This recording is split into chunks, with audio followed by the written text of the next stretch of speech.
Hello everyone, welcome to my channel H D Orion. हम पढ़ रहे हैं accountancy for class 12 T S Grewal की टेक्स्ट बुक से 2022 edition chapter 9 company accounts accounting for share capital. और इस वीडियो में हम पढ़ेंगे forfeiture and reissue of shares which were allotted on pro rata. So let us see some questions from the text book. We will see question number 80. Saregama Limited invited applications for issuing 80,000 equity shares of rupees 100 each at a premium of rupees 10. The amount was payable as follows. On application, rupees 30 per share. On allotment, rupees 30, which is including rupees 10 premium. मतलब 20 rupees capital का है और 10 rupees premium का है. On first call, rupees 30.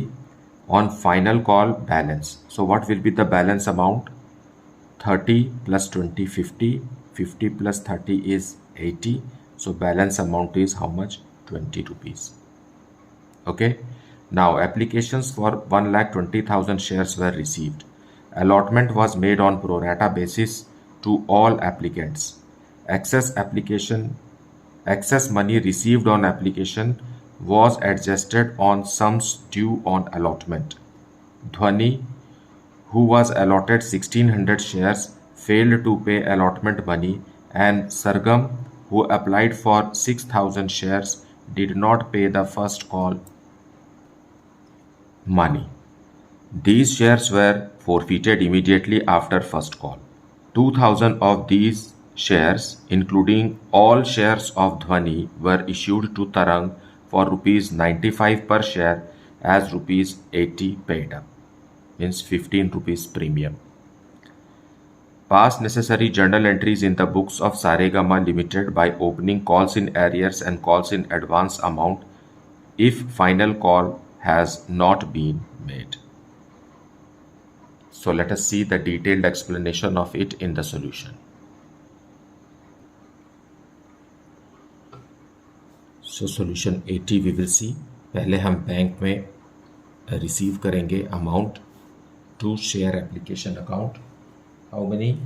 80,000 shares हैं, लेकिन हमारे पास 1,20,000 के लिए एप्लीकेशन आया है. So bank account debited to share application account. 1,20,000 multiplied by application money is rupees 30 per share. So the amount is rupees 36 lakh.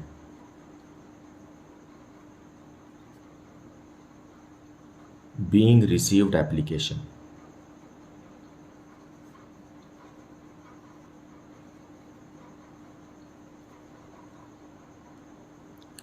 Now this application will be transferred to capital account. So share application account debited.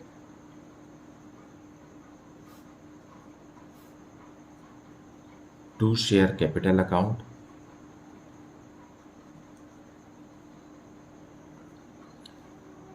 And to share allotment. क्योंकि जो access application money है उसे हमें allotment में transfer करना है. Share capital में सिर्फ 80,000 शेयर्स का ही 30 रुपीज़ ट्रांसफ़र किया जाएगा. That is out of 36 lakh 24 lakh is to be transferred to capital. और बाकी का जो अमाउंट है वो हम that is 12 lakh that will be transferred to share allotment. So 1,20,000 shares apply हुए हैं, 80,000 का इधर ट्रांसफ़र किया तो बचा कितना? 40,000 शेयर्स का एक्सेस एप्लीकेशन मनी हम 12 lakh we will transfer to allotment. Now ये जो पैसा एक्सेस एप्लीकेशन मनी है ये कॉल्स इन एडवांस नहीं है. फाइन. सो इसके लिए हमें यहाँ calls in advance account open करने की ज़रूरत नहीं है. जैसा कि क्वेश्चन में कहा है कि आप कॉल्स इन एडवांस बनाइए, बट कॉल्स इन एडवांस इसे हम नहीं समझ सकते. Calls in advance. Fine. Being amount transferred.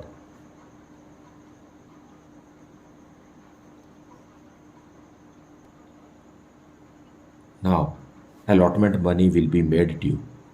So share allotment account debited 2 share capital account.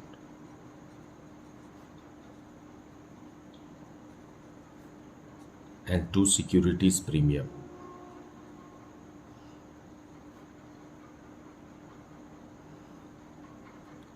Fine. On 80,000 shares, out of 30 rupees 20 rupees he capital का है और बाकी 10 रुपीज़ जो है वो प्रीमियम का है. So it is 16 lakh here and here it is 8 lakh. मतलब 24 lakh is due for allotment. Being allotment money due with premium.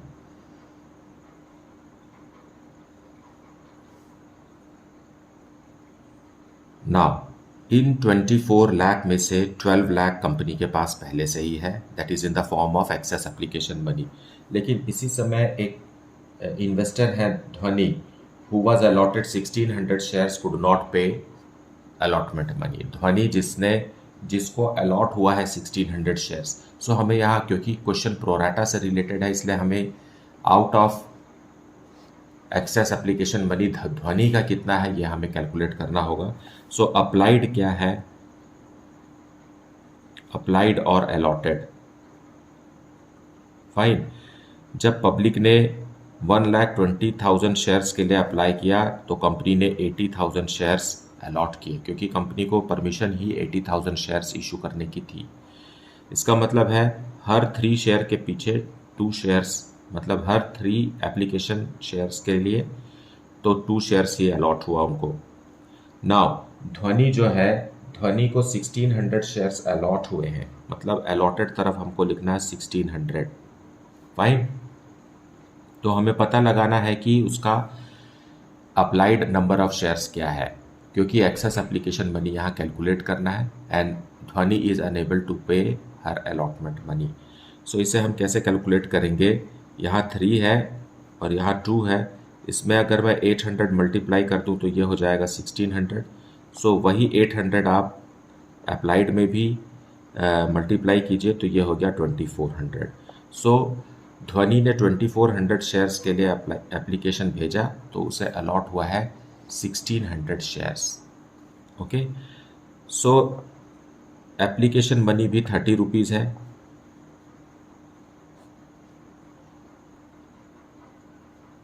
So here it is 72,000 rupees और यहाँ है 48,000 रुपीज़.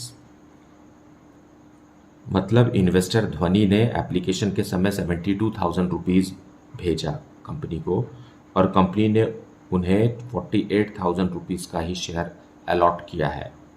ओके. मतलब एक्सेस एप्लीकेशन मनी हो गया 24,000 rupees. This is excess application money. So जो total access application money है 12 लाख, उसमें 24,000 ध्वनि का है और अलॉटमेंट के समय में ऑन अलॉटमेंट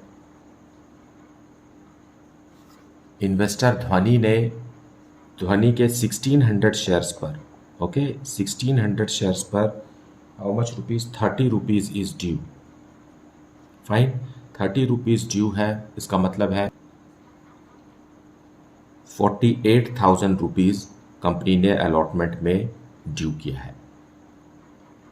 अब यहाँ इस बात का डिटेल ये है कि इस 30 रुपीज़ में से 10 रुपीज़ प्रीमियम का है. फाइन. सो इसे हम डिटेल देखें तो 1600 में 20 रुपीज़ कैपिटल का है और इसी 1600 में 10 रुपीज़ प्रीमियम का है. ओके. सो कैपिटल का कितना अमाउंट ड्यू है, कैपिटल का अमाउंट है 32,000 रुपीज़ ध्वनि से ड्यू है और 16,000 रुपीज़ प्रीमियम का ड्यू है और एक्सेस एप्लीकेशन मनी है 24,000 रुपीज़. सो 24,000 रुपीज़ में से पहले हम 32,000 रुपीज़ को कवर करेंगे. सो पूरा का पूरा अमाउंट जो है 24,000 कैपिटल के अमाउंट के लिए प्रेफरेंस दिया जाएगा. एज ए रिजल्ट इनका एरियर्स आ गया 8,000 रुपीज़ कैपिटल का और 16,000 रुपीज़ प्रीमियम का. मतलब 24,000 रुपीज इनका एरियर्स आ गया। हमेशा इस बात को याद रखिए कि जो भी एक्सेस एप्लीकेशन मनी रहेगा ये पहले कैपिटल के अमाउंट के लिए एडजस्ट होगा, उसके बाद अगर बच रहा है कुछ तो वो प्रीमियम के लिए। तो यहाँ प्रीमियम के लिए कुछ भी अमाउंट नहीं बचा है, फाइन, क्योंकि कैपिटल का अमाउंट ही 32,000 था और एक्सेस एप्लीकेशन मनी हमने 24,000 यूज कर लिया पूरा। सो कैपिटल का एरियर्स जो है वो 8,000 है और प्रीमियम का पूरा 16,000 रुपीज एरियर्स है। सो अलॉटमेंट के समय total arrears from the investor is how much, rupees 24,000।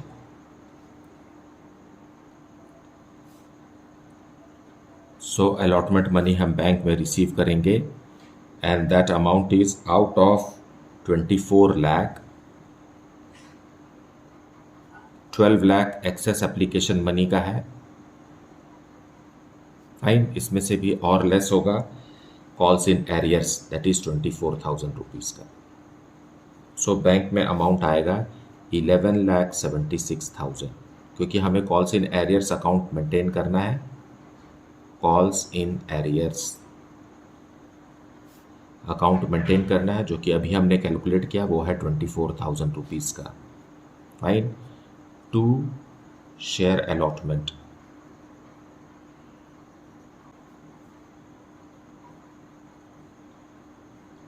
$12 lakh being allotment money received,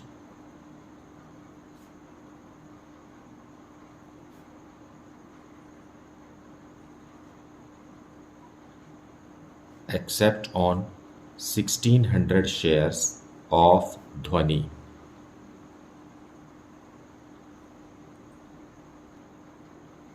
Now अब फर्स्ट कॉल ड्यू करेंगे, so share first call account debited to share capital account on 80,000 shares at the rate of rupees 30 per share, so it is 24 lakh due. अब कोई access application money भी नहीं है, being first call due. अब हम first call money receive करेंगे, तो ध्वनि तो पैसा अलॉटमेंट के समय भी नहीं दे पाई है, और अभी एक शेयर होल्डर है, इसका नाम है Sargam, and Sargam has applied for 6,000 shares, तो उन्हें अलॉट तो कम हुआ होगा क्योंकि प्रोराटा है, fine. So applied and allotted, applied अगर 1,20,000 शेयर्स है, 1,20,000 शेयर्स है, सो रिसीव कितना हुआ है, 80,000 शेयर्स हुआ है। मतलब हर 3 शेयर के लिए कंपनी ने 2 शेयर्स अलॉट किया है। नाउ अब जो इन्वेस्टर है सरगम ने 6,000 शेयर्स अप्लाई किया था, 6,000 शेयर्स अप्लाई किया था, तो हमें allotted number of shares calculate करना है, क्योंकि जो कुछ भी अमाउंट ड्यू होगा सरगम का, है ना, सरगम का जो भी अमाउंट ड्यू होगा वो अलॉटेड नंबर ऑफ शेयर्स पर होगा, ना कि applied number of shares, fine. So हम कैसे निकालेंगे, 6,000 मल्टीप्लाइड बाय ये 2 एंड डिवाइडेड बाय 3। सो इसका मतलब है कि सरगम ने 4,000 शेयर्स के लिए, सरगम को 4,000 शेयर्स अलॉट हुए हैं, तो हमें जो भी फर्स्ट कॉल का अमाउंट नहीं मिलेगा सरगम से, वो 4,000 शेयर्स पर नहीं मिलेगा, ना कि अप्लाइड नंबर ऑफ शेयर्स पर, fine. So let us pass the journal entry for receiving the first call money. Bank account will be debited and calls in arrears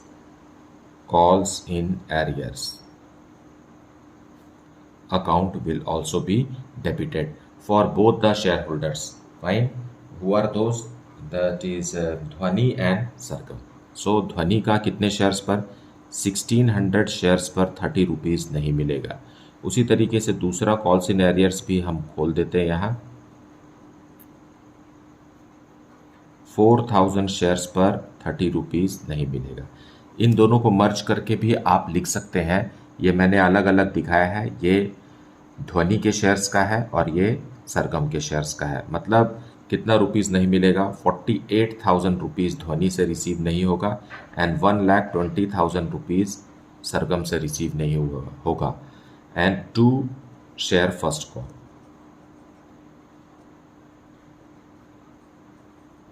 that is 24 lakh. 24 lakh में से ये दोनों अमाउंट नहीं मिल रहे हैं, मतलब बाकी का अमाउंट तो मिलेगा and that is 22,32,000। So this is the balancing figure. This way you can calculate the bank amount at the time of first call. Being received,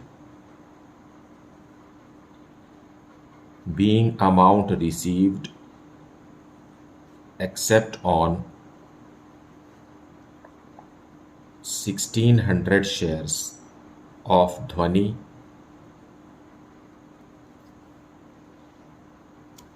and 4,000 shares of Sargam.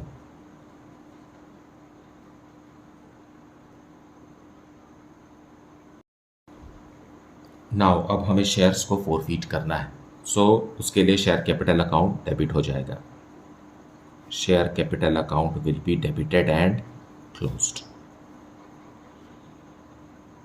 Fine. So कितने shares हम forfeit कर रहे हैं? ध्वनि और सरगम दोनों के shares forfeit कर रहे हैं। सो 1600 शेयर्स ध्वनि का है और 4000 शेयर्स सरगम का है, और 20 रुपीज़ छोड़ करके बाकी सारा पैसा मतलब फेस वैल्यू हमने मांग लिया। So called up capital is how much? 80 rupees पर शेयर। सो हम 80 रुपीज़ से ही शेयर कैपिटल को क्लोज करेंगे and the amount is 448,000। Fine. अब क्योंकि सिक्योरिटीज प्रीमियम रिजर्व का भी अमाउंट नहीं मिला, इसलिए हम सिक्योरिटीज प्रीमियम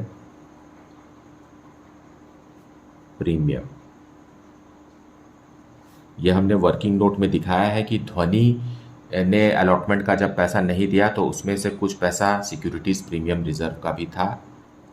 सो ध्वनि के शेयर पर 1600 शेयर्स पर पूरा का पूरा 10 रुपीज़ पर शेयर मतलब 16,000 रुपीज़ कंपनी को नहीं मिला है। सिक्योरिटीज़ प्रीमियम का अमाउंट अगर मिल जाता है तो उसे फोरफीचर के समय में क्लोज नहीं किया जाता। ये नहीं मिला है इसलिए हम इसे यहाँ क्लोज कर रहे हैं। और यहाँ हमने calls in arrears account maintain किया है, तो हम कॉल्स इन एरियर्स अकाउंट को अब क्रेडिट करके क्लोज कर देंगे। कॉल्स इन एरियर्स, आप एक साथ ध्वनि और सरगम दोनों का कॉल्स इन एरियर्स एक साथ लिख सकते हैं, परंतु just for explanation I am showing you separately. ध्वनि का अमाउंट है ₹24,000 at the time of allotment. 24,000 allotment के समय नहीं मिला और फर्स्ट कॉल के समय 48,000 रुपीज़ नहीं मिला, मतलब कॉल्स इन एरियर्स हो जाएगा ₹72,000 का फॉर ध्वनि। और दूसरा कॉल्स इन एरियर्स हम क्लोज करेंगे सरगम के लिए। सरगम ने अपने 4,000 शेयर्स पर 30 रुपीज़ पर शेयर के हिसाब से 1,20,000 रुपीज़ नहीं दिया। सो जो कॉल्स इन एरियर्स अकाउंट हमने उस समय ओपन किया था उसे अब हमने क्लोज कर दिया, और बाकी जो अमाउंट सरगम और ध्वनि ने दिया है वो शेयर फोरफीचर अकाउंट में आ जाएगा। शेयर फोरफीचर में ध्वनि ने कितना दिया था पैसा? सिर्फ एप्लीकेशन का दिया था, और वो भी अपने 2400 शेयर्स पर दिया था। फाइन। सो ध्वनि ने अप्लाई किया था 2400 शेयर्स के लिए, और 30 रुपीज़ के हिसाब से ध्वनि का 72,000 रुपीज़ अब कंपनी फोरफीट कर लेगी। और दूसरा है सरगम। सरगम के पास है 4,000 शेयर्स और सिर्फ 50 रुपीज़ दिया, मतलब 2 लाख रुपीज़ इन टोटल। सो दोनों का अमाउंट हम फोरफीट कर लेंगे। सो फोरफीटेड अमाउंट इज ₹2,72,000, जिसमें से 72,000 रुपीज़ ध्वनि का है और 2 लाख रुपीज़ सरगम का है। Okay, being forfeited, being 1600 shares of ध्वनि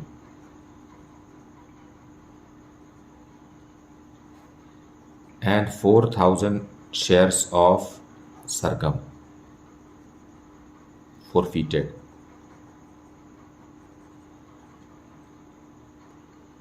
Now अब इन शेयर्स को कंपनी रीइश्यू करेगी.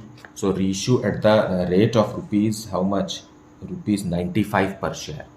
Fine, at the rate of rupees 95 per share and only 2000 shares. So bank account debited. Bank account will be debited. In forfeited shares में से 2000 shares company reissue कर रही है eight the rate of rupees 95. So the amount is rupees 1,90,000. Fine. To share capital.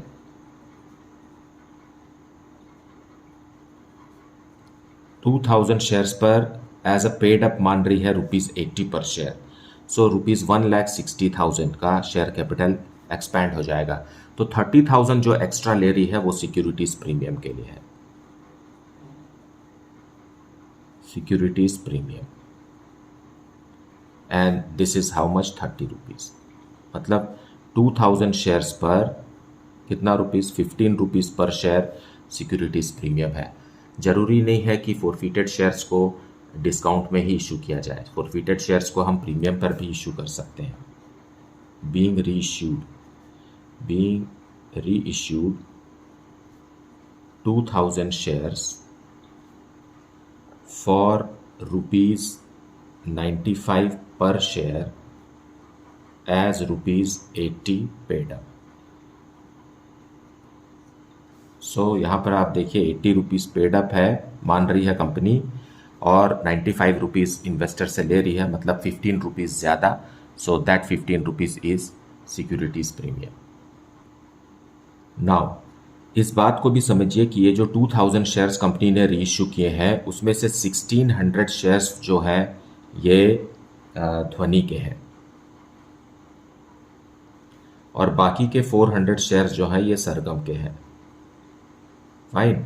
सो ध्वनि के shares पर कितने rupees forfeit हुए थे, ₹30 पर शेयर फोरफीट हुए थे. ओके. और सरगम के शेयर्स पर कितने फोरफीट हुए थे, ₹50 पर शेयर फोरफीट हुए थे. मतलब जितने भी शेयर्स रीइश्यू हुए हैं उनके फोरफिटेड अमाउंट अगर हम कैलकुलेट करें तो आता है ₹72,000 ध्वनि का. वो कैसे, 1600 को आप 30 से मल्टीप्लाई करेंगे तो 72,000 नहीं आएगा क्योंकि ध्वनि ने सिर्फ एप्लीकेशन मनी दिया है और एप्लीकेशन मनी उन्होंने अपने अप्लाइड शेयर्स पर दिया था. तो इनका अप्लाइड शेयर्स कितना है, अप्लाइड शेयर्स था 2400 शेयर्स. 2400 शेयर्स पर आप ₹30 ही दिए हैं, इसलिए ध्वनि का फोरफिटेड अमाउंट 72,000 है और सरगम का फोरफिटेड अमाउंट है ₹20,000 ऑन 400 शेयर्स. फाइन. सो इस तरीके से ₹92,000 ही का ही डिस्काउंट रीइश्यू के समय दिया जा सकता था जो इस्तेमाल नहीं हुआ. एज ए रिजल्ट ये 92,000 को हम कैपिटल रिजर्व में ट्रांसफर करेंगे. So let us transfer this to capital reserve. This is the gain. So share forfeiture account debited to capital reserve.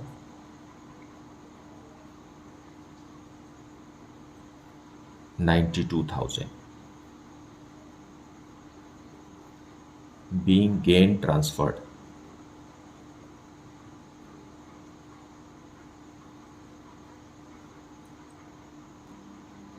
और सरगम के बाकी के 3600 शेयर्स जो रीइश्यू नहीं हुए हैं उसके लिए शेयर फोरफीचर अकाउंट अभी भी ओपन है.